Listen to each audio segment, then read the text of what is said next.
Hey guys, it's me, Mike Taylor, here for ARC 215, our studio class with Humber College, and happy today to go through some stuff with the stairs. I know the stair tool seems to be something that you guys wanted a video on. It's been a while. Let's get some stairs inside of Revit organized. For those of us that have already done it, that's great, and if you're starting out again or you want some tips, this might be the video for you. So let's go ahead and get started here. So first things first, I've just got a kind of really rough idea of what our kind of studio assignment looks like here. So I haven't advanced anything since the last time I ran a video, but in saying that, it's probably a good time. There's one tool specifically I think that might help you guys.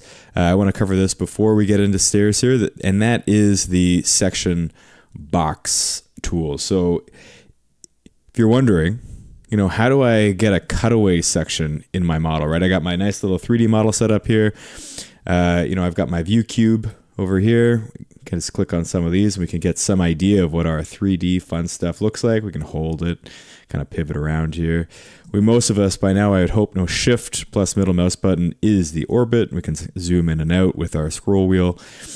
However, if there's a time when you want to kind of get what I would call a cutaway axonometric or a cutaway section, we can use inside of the 3D view, we can use what's called the section box tool. And this is going to be helpful not only for our stair kind of tool today, kind of explanation of how that works. I think it's also going to be helpful for our virtual model piece. So anybody who's using Revit to get their virtual model together for their little studio assignment, as part of the presentation element to present back, some of us are doing a physical model, some of us are doing a virtual model, as in the case of this Revit model here. Maybe we want to get a little section box cutaway together. And to do that, all we're going to do is jump over to our 3D view. What I might suggest is making sure we duplicate this 3D view so we don't mess up anything we might have on sheets already. So we're going to come over here into our project browser, right click on our 3D view, duplicate. We can duplicate with detailing if we want. And now we just got a little 3D copy in here. I'm going to go ahead, right click, rename that to something you're going to remember. Let's just call it section. Actually, let's do axonometric section. Axonometric section. That's the correct spelling. I'm not sure why it doesn't recognize it. That's all good. So if we come over here, we come to inside our properties palette. Make sure you don't have anything selected. So make sure you double tap escape. You can't be inside a tool. You can't be inside anything. This is strictly speaking inside the 3D view. Hop over here into where it says section box. You scroll down a little bit. It's in the extents portion of the properties palette here. And we just click on this little handy dandy section box. Click that little check mark and you'll see this little highlighted blue section box has emerged. And this is really where I think Revit and 3D modeling tools can really shine, is kind of through how they convey three-dimensional information to the user, to the client, to whomever you're presenting to. Because what happens is, and I want to warn everybody, you will not lose any of your work when you're doing this. This is strictly a viewing tool. That's it. It's just for viewing. So if we click on the box, you'll see these little blue poles. And what we can do is we can drag those, click and drag, I should say. So if I just kind of hover over my section box, and I'm going to click and hold, and now I can drag it out, or I can drag it in. And if I drag it out, I'll drag it out first, nothing will happen. But if I do want it to say, start to do a little cutaway here, right? So you can see how it's just trimming a little zone through my model. So I did this in class to somebody else's model last year, and they said to me, oh my God, what did you do? What did you do? Oh my God, pull it back. Please don't delete my model. So rest assured, this doesn't delete anything. It is strictly speaking a viewing portion of Revit. Once I've got that section cut, I can kind of float around here and really get a view that I want.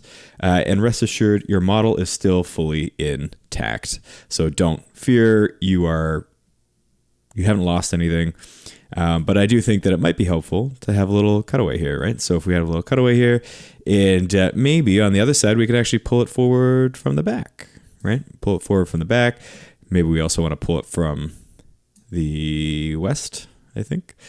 And remembering that we've got some elements of this that we want to show. I believe that the assignment is for 5 structural bays. Really hard to see this one, but I can kind of hover over here and we can see the pull here. So 5 structural bays, I believe, is the requirement for our virtual model, right?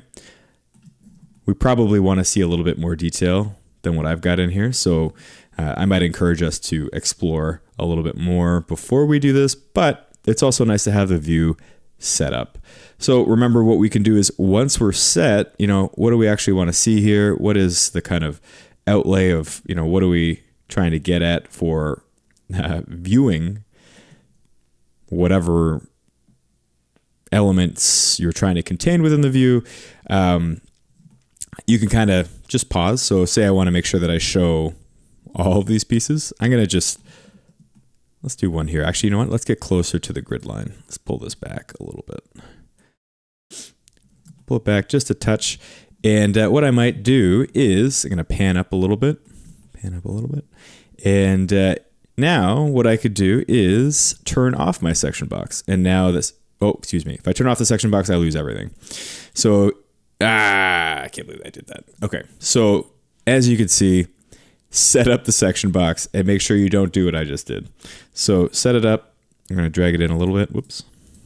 You cannot get that back, unfortunately, which is okay. Just going to pull this up a little bit. That's looking good. Pull this back a little bit. Looking good. Pull this back. We just want to get a kind of corner probably of our... I think we got to get a corner of the core as well. It's going to be pretty tough to kind of track in here, but that's okay. So let's get something like this together. What I should have done is gone into my visibility graphics, which is the shortcut for that is VV or VG. And if I do that real quick, I could jump in here and I think it's right here under the annotation category section boxes. If I turn that off, I can hit apply. Okay. Now that's what I wanted to do, guys. So be sure you don't just easily click off that section box. Otherwise you'll lose the whole kit and caboodle you just did. So, for instance, what we might want to do is lock this view so that we remember this is the view that we want to set up for our assignment. Now we can also lock the view. I have to remember where the lock is. Unlocked. So for 3D views especially, we can lock this view. So you should remember that you've done this, but just to show everybody, this little symbol here says unlocked 3D view. If we go ahead and click that, we can save the orientation and lock the view. So that should prevent me from panning. Oh no, I can pan. I just can't rotate. So I can't do any of these. You'll see everything's kind of locked out for the view cube and all that fun stuff. So remember that you've locked it. If you did lock it by accident, of course, you can come back down in here and unlock the view. Why do I want to do that? I want to lock it so that I remember this is a view that I set up. And as I add more and more information, this view will stay intact with our kind of section all cut, with our levels shown, our columns showing, and all that fun stuff. So the view is now locked. I got axonometric showing here. I do have other views. So my axonometric from above is in here, so I can still mess with that. That's not locked. Just so you know, you are free to kind of get these other views. They are still unlocked if there's something that you wanted to kind of get at for a different reason. So that all being said, it's probably a good time to, what I'll do is I'll pause this video or stop this video, and then right after this, we'll jump right into the stair. So let's do that real quick. So like I said, hopefully that was helpful. It's just a section box. And then the next portion, I'll do our wonderful stair design and how we actually get that into the model. We'll probably use this section box tool to see what all that fun stuff looks like. Talk to you.